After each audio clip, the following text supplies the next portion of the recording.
Downtown Cincinnati is a city that breathes. By day, it's a hub of business suits, coffee carts, and the click-clack of shoes echoing off office buildings. By night, it transforms. The rhythm slows, but the energy doesn't fade, it morphs. Neon signs replace fluorescent lights. Laughter spills out of bar entrances. Street lamps flicker as taxis and rideshare cars queue along the curb. It's not New York, it's not LA, but it has a pulse, and on this particular summer night, that pulse was steady. Ordinary, safe, but sometimes the most ordinary nights hide the darkest turns. It was a Friday night, technically early Saturday morning. The kind of night when the city teeters between celebration and exhaustion. Clubs were still buzzing, food trucks were still open, and people were finishing their last drinks before calling a night. It was warm, the kind of humid Ohio night that made cotton stick to skin, but no one seemed to care. The streets were alive, and at the center of it all, an intersection near the heart of the city, stood one of downtown's popular nightlife spots. A club pulsing with bass, filled with energy, crowded with bodies. The line outside had thinned. The music inside still throbbed like a heartbeat. Across the street, another group laughed loudly, maybe a little too loud, spirits high, judgment lowered. That's the funny thing about the final hours of the night. People stop watching the clock and start losing sight of themselves. Everything seemed normal, but beneath that normality, something began to shift. The setup nobody noticed. It started with a misunderstanding, a glare, a bump, maybe a word exchanged too sharply. No one's quite sure. No police report would capture it exactly. And in the age of smartphones, even cameras missed the beginning. One man stood facing another, voices raised just enough to draw glances, but not enough to raise concern. At least, not yet. A few people turned. They laughed. Maybe they thought it was a joke, or drunken bluster, or a minor flare-up that would fizzle into nothing. But then, as quickly as it started, it grew. Others circled. Some were friends of one. Some didn't even know anyone involved. But the magnetism of chaos had already begun to pull them in. Still, no one was truly afraid. It was just another night, right?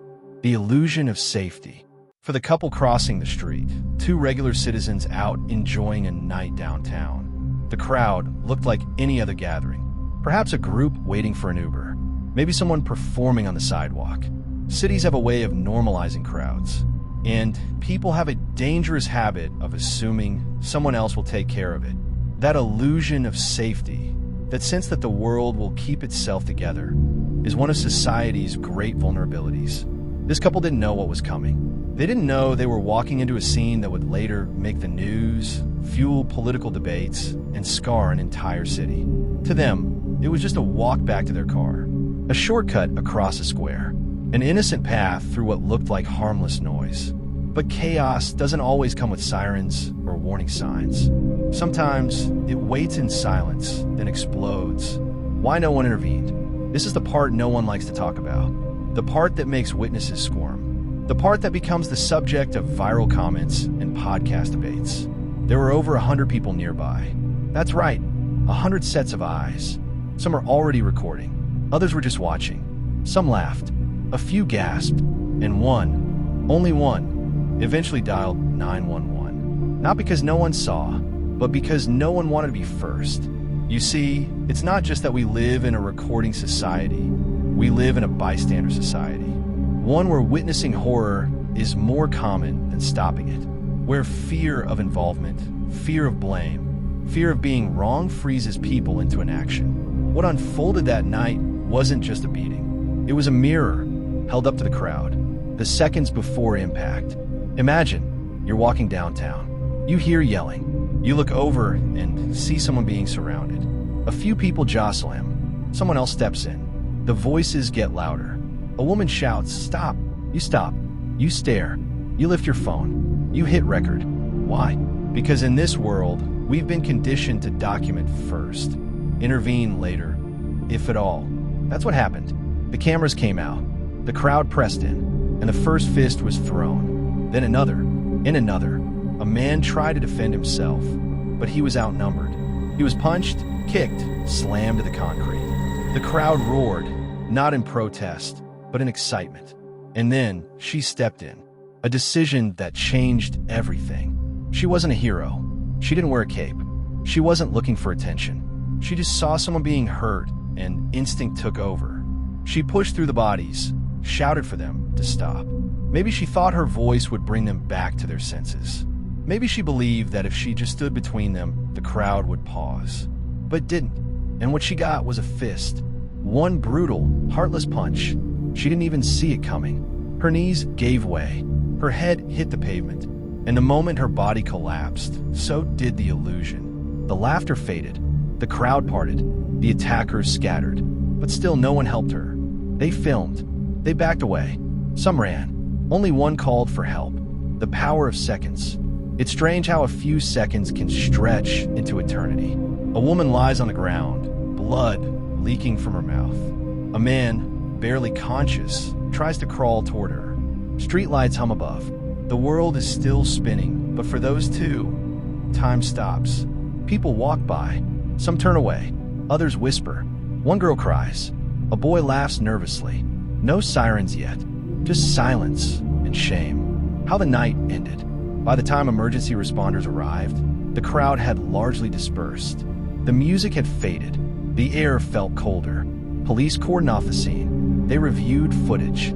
They asked questions, but most of the answers were already online. The real story, the raw and censored, violent truth, had already been uploaded, shared, clipped, and viralized by millions before the victims even reached the hospital.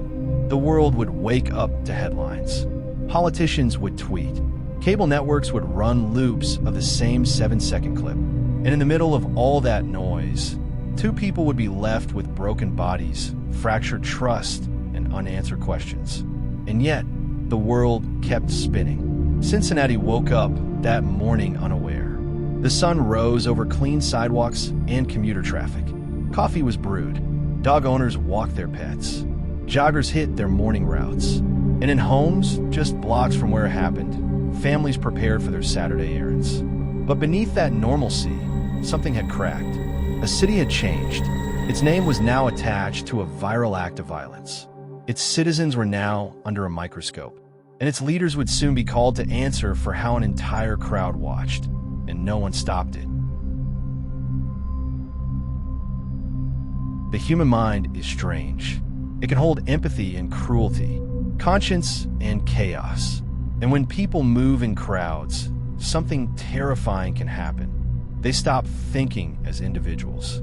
They begin to move as one. They call it mob mentality. Psychologists call it de-individuation. But on that early morning in Cincinnati, it wasn't theory. It was real. It was ugly. And it was unleashed. The moment the first punch was thrown, something changed, not just in the attackers, but in everyone around them. A switch flipped. Some became spectators, others participants. And in that instant, the line between civilian and monster blurred. This wasn't just a fight anymore. It was a frenzy.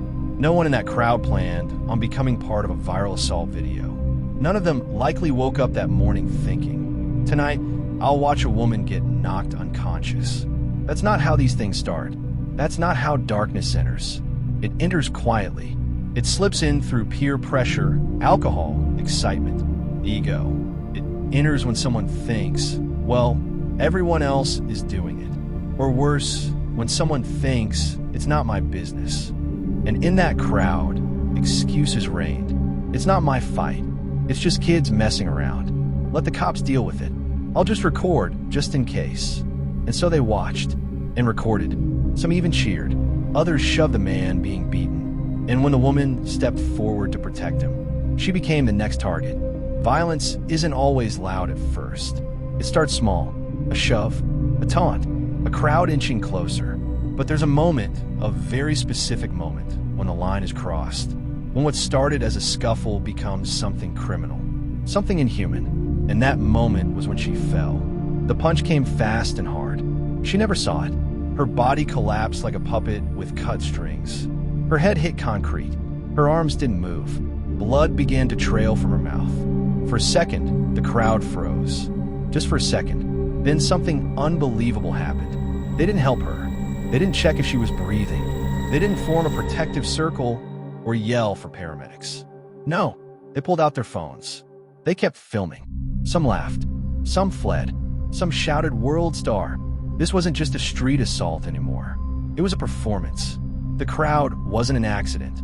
They had become a twisted audience. They weren't holding phones to document justice. They were capturing entertainment. That's the terrifying truth of the modern age. People no longer watch to help. They watch to witness. For likes, for retweets, for viral fame. To them, this wasn't a crime, it was content. One video, 7 seconds, millions of views.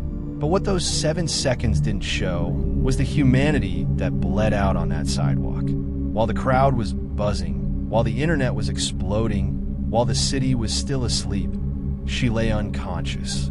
A woman, someone's daughter, a mother, bleeding, alone, with over 100 people around her, and not one hand reached for hers. Imagine waking up in a hospital bed, your jaw wired shut, your cheekbones fractured.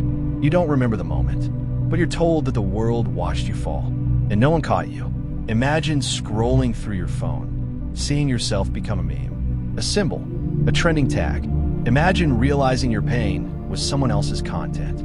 Experts call it diffusion of responsibility. The more people there are, the less any one person feels responsible.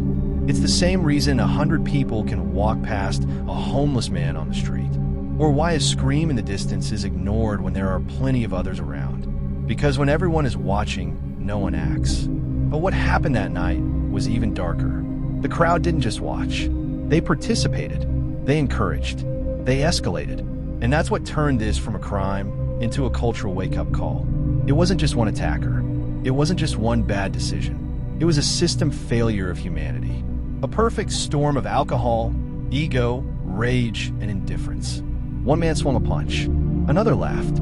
A third shoved. A fourth recorded. And dozens stood silently, becoming co-authors in the worst kind of story. There are crimes of action, and there are crimes of silence. That night, the city saw both. Within hours, the videos were everywhere. News anchors played the footage in slow motion. Political pundits screamed into cameras. Online debates raged. Was this racially motivated? Was this a hate crime? Was the woman targeted for helping? Why didn't the crowd intervene? Where were the police? But one question rose louder than the rest. What is happening to us as a society? How do we reach a point where a woman could be beaten unconscious in front of a crowd? And that crowd's first instinct was to go live. The backlash was swift and brutal. The city's name trended globally, but not for its skyline, its sports, or its music. It trended for violence. Cincinnati became a symbol, a case study. Talk show hosts debated the psychology of youth culture. Comment sections filled with rage. Strangers shared the woman's GoFundMe. People wrote poems. Others wrote death threats. And in the heart of it all, a city realized it had a wound too big to hide. As the hours passed, law enforcement faced a different kind of pressure. Not just to investigate, but to answer to the court of public opinion. Citizens demanded action. City officials held emergency meetings. Police studied every angle of every clip, tried to identify the faces behind the fists, the cameras, the silence. And all the while, the victim remained silent, not by choice but by injury. Her story was being told without her voice. But that wouldn't last forever. This wasn't just an isolated event. It was a reminder, a warning, that in every city, in every crowd, there's the potential for the unthinkable. That the same crowd that cheers in a stadium can turn deadly on a street corner. That the same person who smiles and selfies can stand by while someone bleeds out. Mob mentality doesn't just create violence. It erases accountability. And when no one is responsible, everyone is guilty. As you watch this, ask yourself, what would you have done? Would you have stepped in? Would you have called 911? Would you have helped her? Or would you have stood still like they did? This isn't just a story about what happened in Cincinnati. It's a mirror, and you're staring right into it. The hunt for justice begins. The city that had fallen silent after the scream of violence was now screaming for justice. In the early morning light, downtown Cincinnati didn't look like a crime scene. It looked ordinary. Clean sidewalks, commuters heading to work, street sweepers humming along curbs. But for those who had seen the footage For those who had watched the horror unfold online, nothing about this morning felt ordinary. Somewhere in this city were attackers walking free, witnesses keeping secrets, and phones holding evidence. And the pressure to act was no longer just about law enforcement. It was about restoring faith. By 7 a.m., the videos had been saved, downloaded, reposted, slowed down, color-graded, analyzed. Police detectives gathered in a conference room at the precinct. No one had slept. The atmosphere was grim, not just from the content of the footage, but from the weight of public demand. They knew this case wasn't just another assault. It had become a national spectacle. The world's watching. We can't mess this up. Their task was clear but daunting. Identify suspects, locate witnesses, confirm injuries, reconstruct the timeline, contain the firestorm before it exploded into protests or worse. What the perpetrators didn't understand that night was that they had already signed their own arrest warrants. Not with blood, not with confessions, but with their phones. Several of the individuals involved had live-streamed their own crimes. Others appeared clearly in the background of viral clips. Tattoos, shoes, snapbacks, voice recognition, slang. One even laughed directly into the camera, unaware that thousands of internet sleuths would freeze frame his every move. Detectives began piecing together the digital puzzle, matching names to faces, cross-referencing public records, checking social media stories that had already expired but were archived by followers. And in the corner of the room, a large screen played the most harrowing clip again. The woman falling, the crowd not reacting, the man screaming her name. By noon, the mayor held a press conference, standing under the glare of microphones and camera flashes. His face was pale with fatigue, but his voice was unwavering. What happened in our city is not who we are. We will not rest until justice is served. The vice mayor followed with sharper words. To the individuals who stood by and did nothing, know that your silence was not neutral. It was a choice. And choices have consequences. Cincinnati was no longer a passive observer in this tragedy. The city had become a character in the story, a city that had to choose between redemption or resignation. And the people were watching. By 2 p.m., the first suspect was identified, a man in his 30s, previously arrested for assault, known to law enforcement. But what shocked investigators wasn't his record. It was the arrogance of his digital trail. He had posted a short video the night of the attack, smiling with a caption that read, "They got what they deserved." He was tracked down at a cousin's apartment just 20 minutes from the crime scene. The arrest was swift, quiet, and deliberate. But the moment police escorted him out in cuffs, someone filmed it, and that video went viral too. Suddenly, the narrative shifted. The public saw that justice was possible, and they wanted more. Once word spread of the first arrest, the floodgates opened. The anonymous tip line, set up by police, received over 500 calls in the first 6 hours. Some were prank calls, some were vague, but others, they were gold. I recognized the guy with the blue hoodie. He hangs out near Fountain Square. The girl who stood near the woman when she was hit, she posted a video from that night. Check her story. I heard one of them bragging about it at a house party. The crowd that had once stood silent was now speaking loudly, because something else had begun to change in the air. The individuals who had participated, or even just stood nearby, began to panic. Suddenly, old Instagram posts were being deleted. TikTok accounts were set to private. Some even shut off their phones. But it was too late. The internet never forgets. And the police weren't just searching for people who threw punches. They were looking for everyone who made this moment possible. By nightfall, a second suspect was in custody. This time, it was a woman in her 20s. No criminal history. She didn't swing, but she had shouted, egging the attackers on, recording with a smile. In the eyes of the law, she had participated in the riot. Her face, too, will be broadcast across the nation. What began as a local investigation now caught the eye of federal law enforcement, the Department of Justice, the FBI's Civil Rights Division, even the U.S. Attorney's Office. Rumors of hate crime motivations had begun to swirl. And with the racial dynamics of the attack sparking commentary online, federal officials weren't taking any chances. Was this just violence? Or was this targeted? A team of federal investigators joined the case, not to replace local law enforcement, but to enhance the weight behind the pursuit. They wanted to know, was there premeditation? Were victims targeted based on identity? Did anyone in the crowd incite the violence using hate speech? The investigation had become bigger than the city.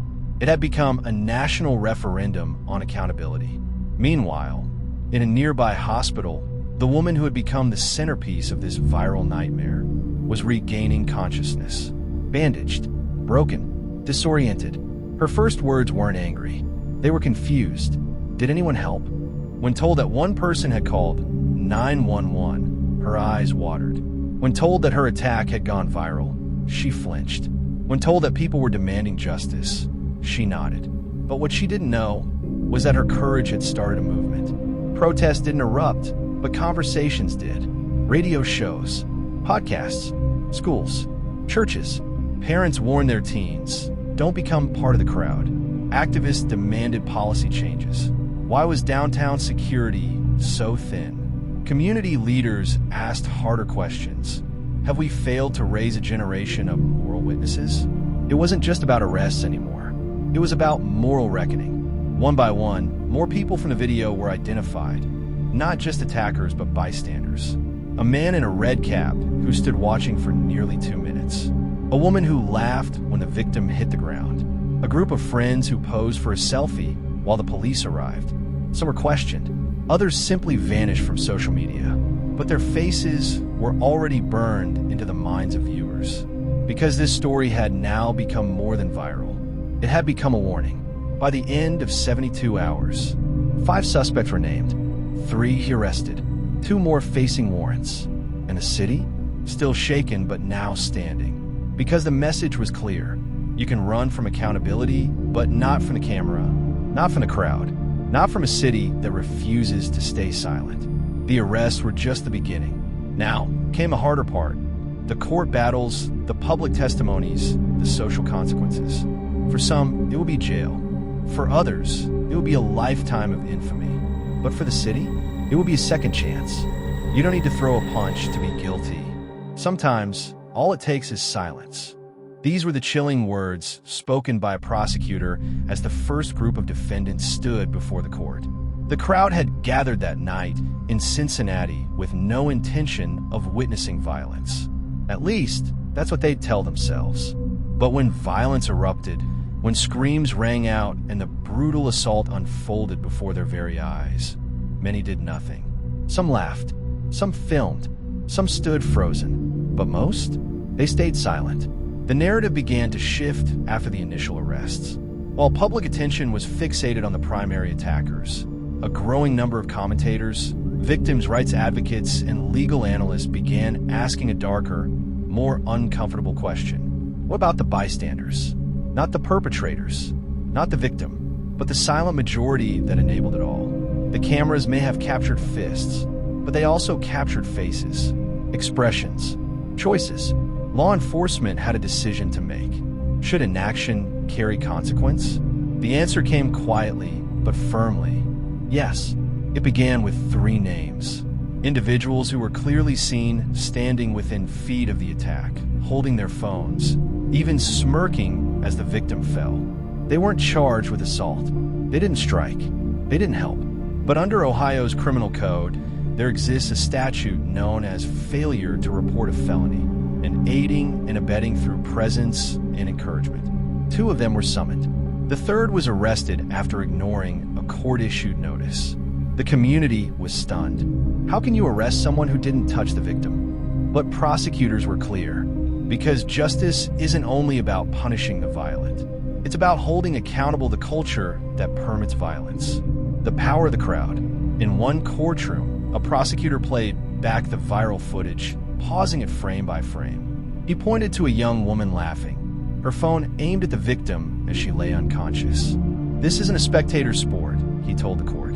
This is real life, and your silence made it worse. The footage had become more than evidence. It became a mirror. Across the country, conversations exploded. Would you have helped? Is filming the same as enabling? Has social media made us numb to pain? Commentators on TV asked these questions. So did school teachers. So did parents. Because what was on trial wasn't just a few people. It was a mindset. The first testimony from the crowd. Then came something no one expected. One of the bystanders, unidentified until this point, came forward voluntarily. He walked into a precinct 3 days after the attack and asked to speak to an investigator. He was shaking, he was pale, and he was remorseful. I didn't touch her. I didn't yell. I didn't do anything. That's the problem. I didn't do anything. He had been there just feet away. His voice had not been heard in the footage, but his image had been shared over 1,000 times. People were already naming and shaming him online, but he didn't come to clear his name. He came to confess. An unlikely voice sparked some movement. That man's interview was later transcribed and read aloud in a televised city council meeting. Parts of it went viral, with hashtags like #IWasThere and #BreakTheSilence gaining traction. Here's what he said. I thought someone else would step in. I thought the police were on their way. I told myself I wasn't part of it because I didn't hurt anyone. But now I know. I helped by doing nothing. His courage sparked something unexpected, a reckoning among witnesses. Within 48 hours, more people voluntarily contacted the authorities to share what they saw that night. One of them admitted, I filmed it, yes, but I thought I was documenting injustice. I didn't realize I was participating in it. And that's when the city changed again. The psychology of the silent. Experts began to weigh in. Sociologists, criminologists, trauma psychologists. They discussed a phenomenon called the bystander effect, a psychological occurrence where individuals in a group are less likely to intervene in an emergency, believing someone else will. The more people are present, one professor explained, the less responsible each person feels. It wasn't an excuse, but it was an explanation. And for the justice system, it posed a challenge. How do you assign guilt when the crime is apathy? Sentencing the silent. Of the bystanders who were charged, most pled guilty to lesser offenses: disorderly conduct, obstruction, or failure to assist in a crime scene. Their sentences weren't harsh, no prison time, but they weren't let off easily either.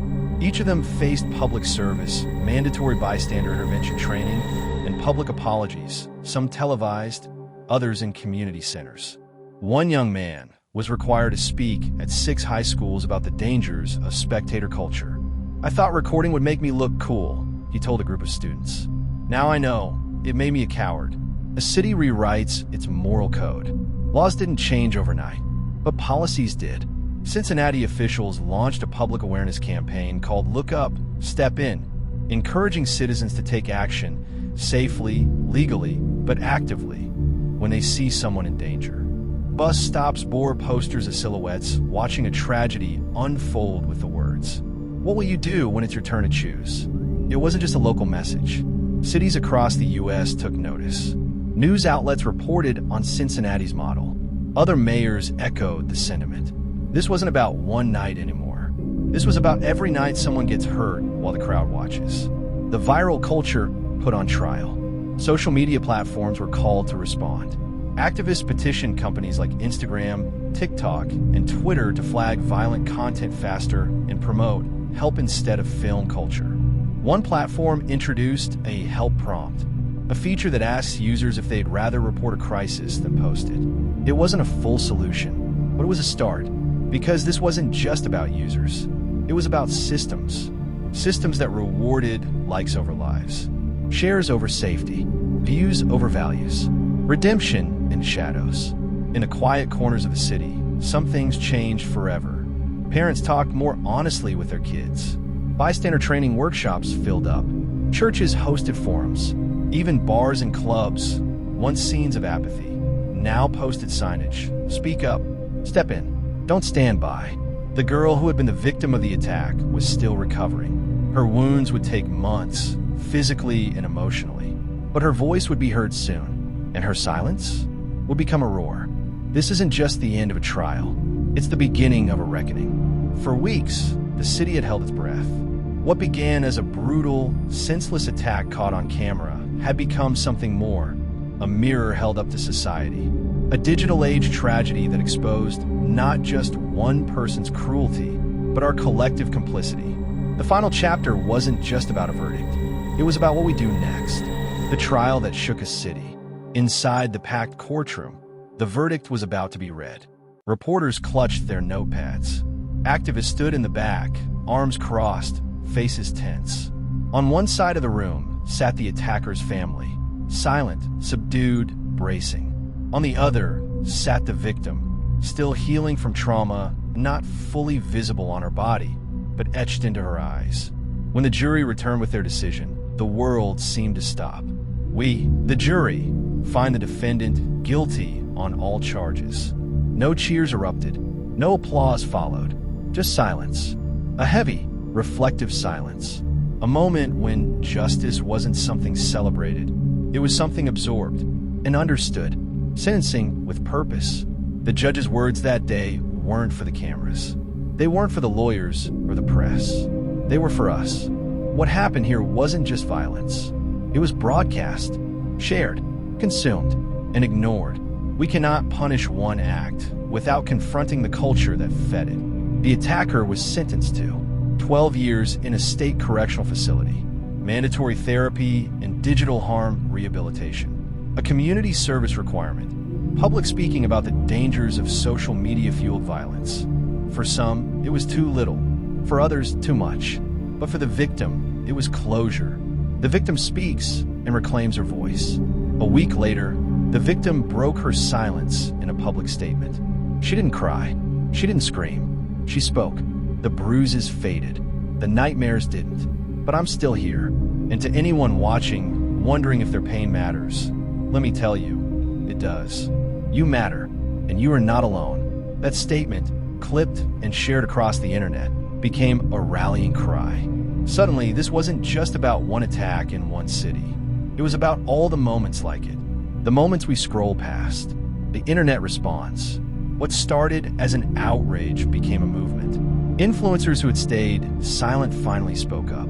Schools implemented new anti-bystander training. City councils debated laws to criminalize the filming of violent acts without rendering aid. The very platform that once amplified the violence was now being used to educate, protect, and hold accountable. Justice had left the courtroom and entered the feed.